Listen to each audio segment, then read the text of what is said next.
Euroregione News. Organi Zanin, svelati i segreti.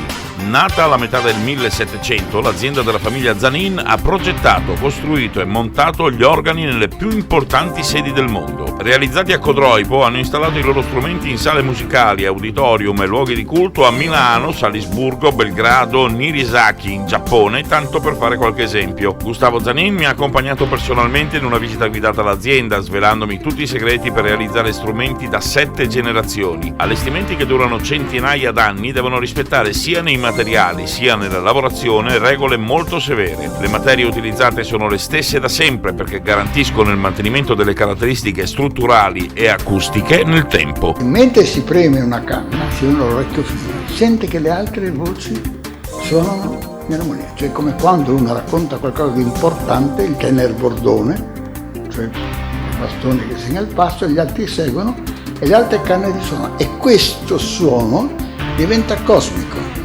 ma talmente profondo e cosmico che mentre noi guardiamo le altre diciamo ma che caos, che roba è là, tutto chissà che roba. No, sono a distanza perfettamente equilibrate e il movimento si chiama l'armonia dei corpi celesti.